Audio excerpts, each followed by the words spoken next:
ہم کہتے ہیں کہ اللہ تو ہم سے 70 مئو سے زیادہ پیار کرتا ہے نا، تو وہ ہمیں آزمائش ہی کیوں دیتا ہے؟ ہم کہتے ہیں کہ اللہ تو جانتا ہے کہ ہمیں کس چیز کی خواہش ہے، تو انتظار ہی کیوں کرواتا ہے؟ بنا مانگنے کیوں نہیں عطا کرتا؟ ارے ذرا سی یہ سوچو، آپ کی اگر یہ معمولی سی آزمائش نہیں بھی آتی تو اللہ سے کیسے جڑ پاتے آپ؟ اگر دعا نہیں ہوتی تو اللہ سے ہم کلام کیسے ہو پاتے ہیں؟ اللہ پاک مختلف ذریعوں سے آزماتے ہیں، کبھی لے کر تو کبھی دے کر، لیکن یاد رکھے گا آزماتے انہی ہے جنہیں اپنے قرب سے نوازنا چاہتا ہے۔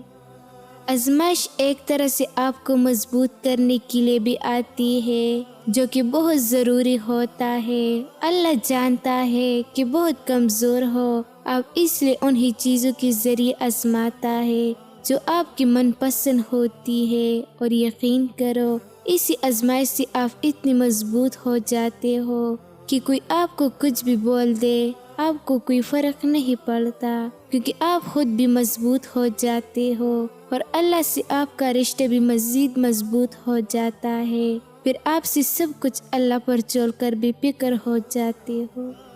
اللہ تعالیٰ قرآن مجید میں فرماتے ہیں کہ میں کسی بھی جان کو اس کی طاقت سے زیادہ نہیں آزماتا ہوں، تو کیسے ممکن ہے کہ تمہاری آزمائش ختم نہیں ہو سکتی؟ اگر ایک آزمائش کے بعد دوسری آزمائش آ رہی ہے تو جان لو اللہ تمہیں مزید اپنے قریب کرنا چاہتا ہے، تمہیں اپنی محبت سے نوازنا چاہتا ہے۔ وہ جب تک آزمائے گا جب تک تم مکمل اس کی محبت سے سرخور نہیں ہو جاتی۔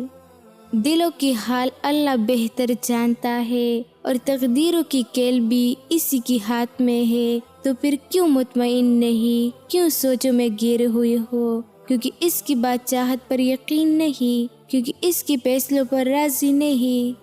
جب اللہ جانتا ہے کس وقت کیا بہتر ہے، پھر دل میں وسوسوں کا سوال ہی پیدا نہیں ہونا چاہیے۔ اگر ابھی بھی سوچوں میں ڈوبی ہوئی ہو، دل بے چین ہے، تو سمجھ جاؤ تم دل سے راضی نہیں اس کے فیصلوں پر۔ صبر زبان سے کہہ دینا توکل نہیں ہوتا، بلکہ زبان کے اقرار سے پہلے دل سے راضی ہونا توکل ہوتا ہے۔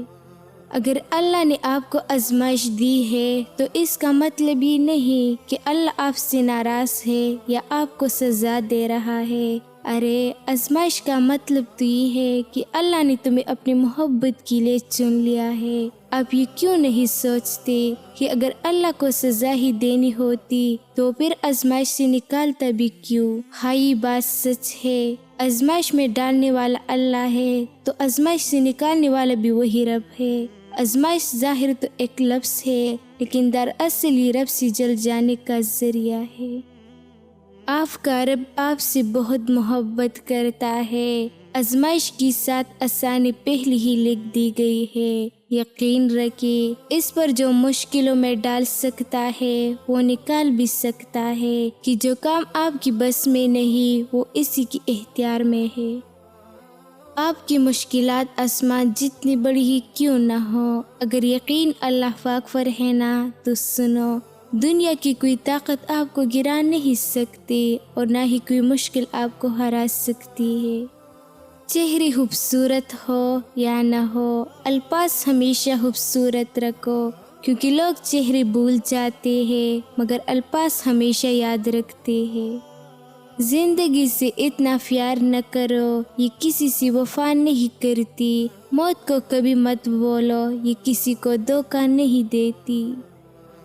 دل بہت تکلیف میں ہے، اور تکلیف دینے والے دل میں جس سے شکایت ہے اسی سے محبت ہے۔ مطلب یہ کہ جو درد ہے وہی دوا ہے۔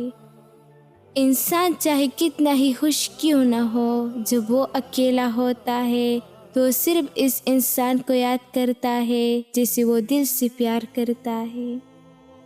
ہر سوال کا جواب قرآن میں ہے، زندگی کا ہر حساب قرآن میں ہے۔ اے مسلمانوں، قرآن کھول کر دیکھو، تمہارے ہر درد کی دوا قرآن میں ہے۔ نفرت کی دنیا میں کون کس کا ہوتا ہے، دھوکہ وہی دیتا ہے جس پر بھروسہ ہوتا ہے۔ زندگی کی کتاب میں سب سے حسین تحفہ ماں کی محبت ہے۔ ہم سب یہ چاہتے ہیں کہ ہماری موت ایمان پر ہو، لیکن یہ کیوں نہیں چاہتے کہ ہماری زندگی ایمان پر ہو۔ مصر کی اس عورت سے غلطی ہوئی تھی، ایک جرم سرزدہ ہوا تھا، مگر اللہ نے اس کا پردہ رکھ لیا۔ اس کا پہل تو بتایا مگر نام نہیں، اور جس چیز کا پردہ اللہ رکھے وہ کھل نہیں سکتا۔ مگر ہم نے یوسف اور زلیخا کے قصے منبر پر جا کر سنائے۔ ہم کیسے لوگ ہیں جو گمراہی کی بات ہدایت پانے کی قدر کرتا ہے اور زیادہ سے زیادہ نیکیاں کرنے کی کوشش میں لگا رہتا ہے، تو ماضی کی گناہ اس کو غمزدہ نہیں کر سکتی۔ کبھی کبھی اللہ تعالیٰ ہمیں وہ نہیں عطا کرتا جو ہم چاہتے ہیں، اس لیے نہیں کہ ہم اس کے لائق نہیں ہوتے، بلکہ اس لیے کہ ہم اس سے بہترین کے قابل ہوتے ہیں۔ کبھی یہ مت سوچنا کہ ہمارے رب نے ہمیں مشکل میں اکیلا چھوڑ دیا ہے۔ یاد رکھو، امتحان کے وقت استاذ ہمیشہ خاموش رہتا ہے۔ کسی کو اتنی تکلیف مت دو کہ وہ انسان اپنی تکلیف کا اظہار روک کر کرے۔ اگر اس نے اپنا معاملہ اللہ تعالیٰ کی ذات پر چھوڑ دیا تو پھر ایک ایک آنسو کا حساب لے گا، کیونکہ وہ ذات عدل کرتی ہے۔ دل کا اچھا ہونا سے بہتر ہے زبان کا اچھا ہونا، کیونکہ لوگوں کا واسطہ سب سے پہلے آپ کی زبان سے پڑتا ہے، دل تک تو کچھ لوگ ہی پہنچتے ہیں۔ اللہ جل جلالہ سے امید اور اچھا گمان ایسی کشتی ہے جو انسان کو مایوسی کے سمندر میں ڈوبنے سے بچا لیتی ہے۔ خیر کے دروازے کھلے ہوئے ہیں۔ اللہ تعالیٰ کسی بھی ایسے شخص کا اجر ضائع نہیں کرتا جو اچھے انداز سے عمل کرے۔ نیکیوں کے لیے کسی وقت اور جگہ کی قید نہیں ہے۔ انسان کی یادداشت کسی چہرے کو محفوظ نہیں رکھتی، البتہ اچھی بری سلوک کو ضرور محفوظ رکھتی ہے۔ لہٰذا لوگوں کے ساتھ ایسا حسن سلوک کرو کہ جب جب آپ یاد آئے تو آپ کے لیے ان کے دل سے دعا نکلی۔ جو مقام شکوہ کا ہوتا ہے وہی مقام شکر کا بھی ہوتا ہے، لیکن ہم اس مقام پر شکوہ جلدی اور شکر دیر سے ادا کرتے ہیں۔ ہر بات میں خیر ڈھونڈا کرے اور الحمدللہ کہنے کی عادت اپنا لے۔ زیادہ تر ہم غلط لوگوں پر اپنے جذبات ضائع کر دیتے ہیں، اور جب اچھے لوگ ملتے ہیں تو ہم اعتبار کرنا چھوڑ چکے ہوتے ہیں۔ کسی پر زیادہ ناراض ہونے سے بہتر ہے اپنی زندگی میں اس کی اہمیت کم کر دے۔ دھوکہ کھانے والوں کو تو وقت کے ساتھ ساتھ سکون مل جاتا ہے، پھر دھوکہ دینے والوں کو کبھی سکون نہیں ملتا۔